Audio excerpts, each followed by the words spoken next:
Anne Baxter. You probably know her as an Academy Award-winning actress, a star from Hollywood's golden age. But did you know she was also the granddaughter of the legendary architect Frank Lloyd Wright? That's some serious creative DNA. And Anne Baxter had 3 daughters, each with her own incredible story, navigating life with that famous lineage. Let's find out what happened to Anne Baxter's 3 children. Number 3, Katrina Hodiak, born right in Los Angeles on July 9, 1951.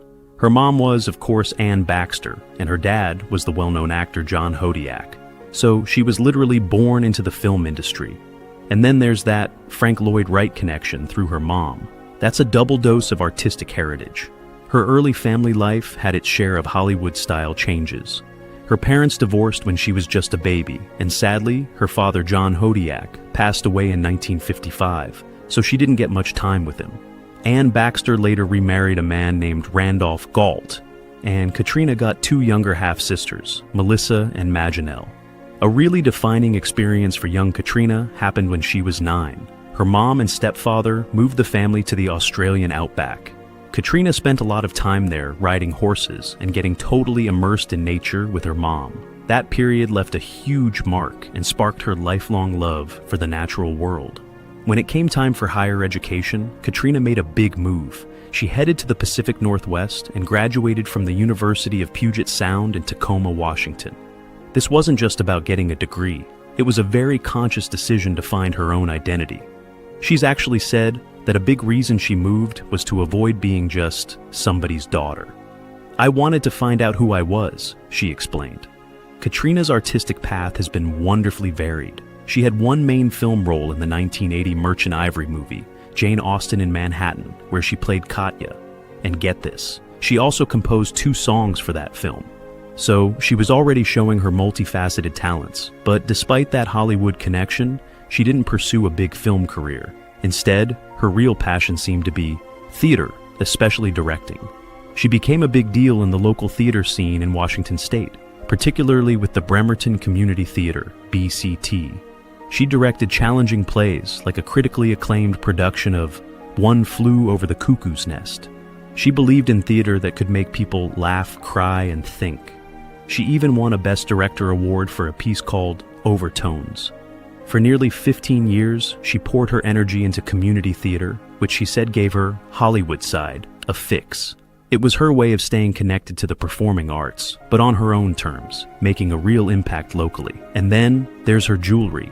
Katrina started a business called Eclectic Adornments. By 2010, she'd been crafting beautiful pieces for about 8 years. Her designs were often inspired by nature, and she even said making jewelry gave her Frank Lloyd Wright fix of creativity, a cool nod to her great-grandfather.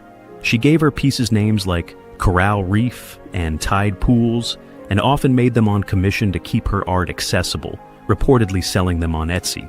Beyond all this, she's owned a restaurant and even worked for veterinarians.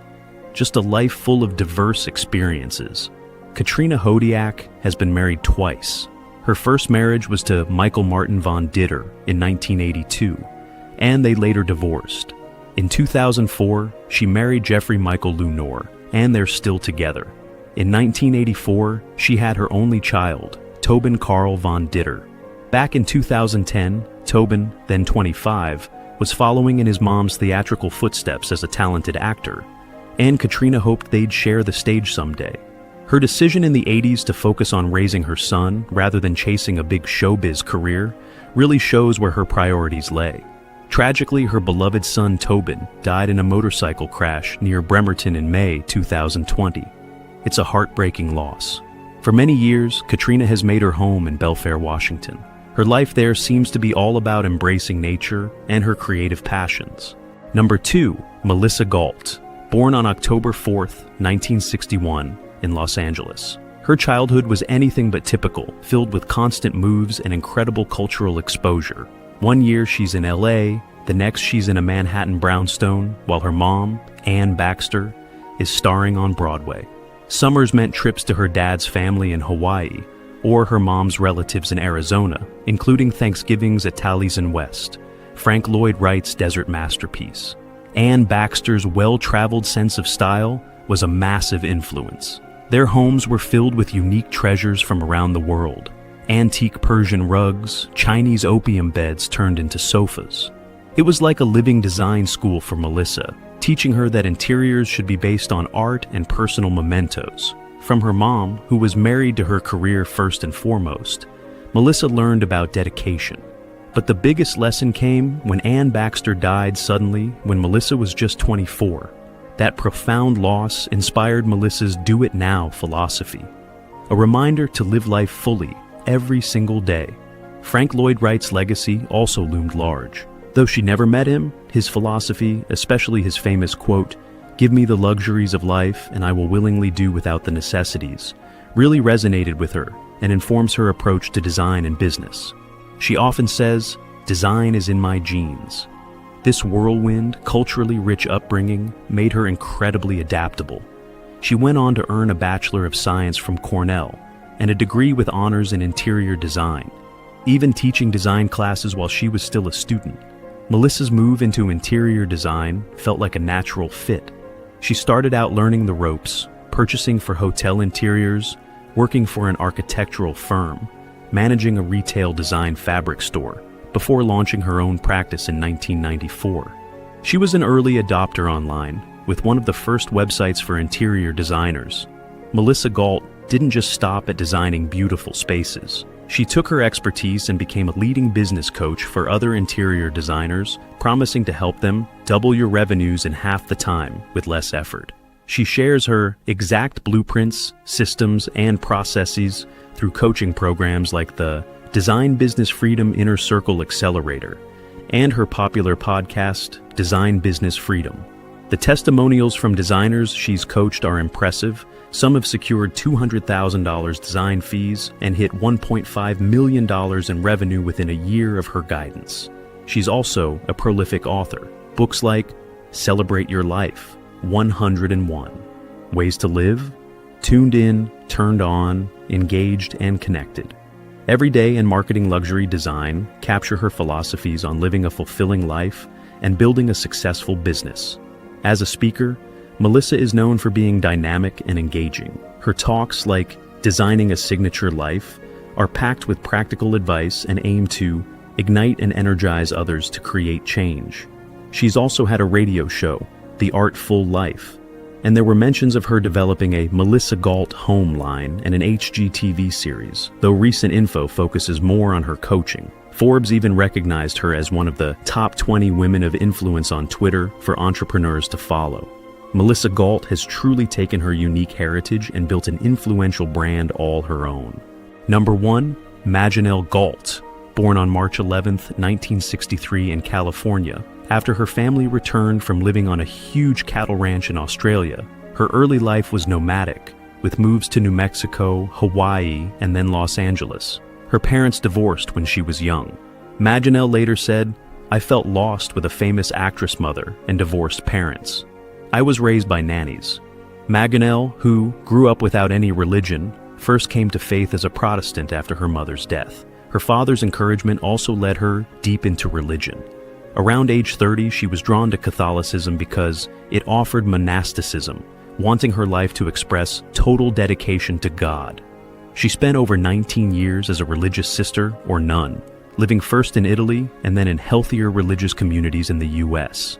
However, she later described joining a convent as a painful experience. A turning point came while she was finishing her master's degree in chaplaincy training. She realized that the concept of sin and the rigid thinking of both Protestant and Catholic Christianity had built up a tremendous amount of guilt and shame. This led her to leave religious life. Her search for something more continued, and she eventually found A Course in Miracles, ACIM, a spiritual self-study program. She said, "ACIM eventually set me free from the burden of Christian guilt and shame. I was ripe for it." Emerging from this transformative journey, Maginel embraced a new calling as a spiritual midwife. She aims to help women align with their authentic selves, especially women who come from a background in religion, helping them shed guilt and recognize their innocence. Her past challenges have become the wellspring of her wisdom. Now 60, Maginel is proudly entering my crone phase, harvesting my wisdom to share. She's an entrepreneur coach for women 50 plus, ready to move into self-confidence for their next stage, particularly helping women post-divorce to discover their purpose by turning within instead of seeking answers outside. This work is deeply authentic, as she herself divorced and moved across the country to start over around age 59 or 60. She established the Radiant Midlife Collective online, though it was still in its early stages as of May 2025. Her personal philosophy centers on connection with nature and raising consciousness. Her priestess training helped her reclaim her divine feminine once twisted and distorted by religion. Maginel's distinctive first name is likely a tribute to her maternal great-aunt, Maginel Wright Enright, Frank Lloyd Wright's sister, and a successful artist, connecting her nominally to this creative lineage. While her sister Melissa prominently features the Wright connection in her work, Maginel's public story is more focused on her internal spiritual journey. Testamentary trusts from Baxter provided financial support for Maginel and her sisters. She finds support in close friends and spiritual groups like the Order of the Blue Rose. Her father, Randolph Galt, passed away in October 2024, with Maginel listed as a surviving daughter. Maginel Galt's life is a rich tapestry of seeking authenticity, from monastic life to spiritual coaching. Their journeys show that a powerful legacy isn't a blueprint, but a foundation. Each sister, in her own way, demonstrates that a life of meaning and impact can be found in myriad forms, often far from the traditional Hollywood spotlight.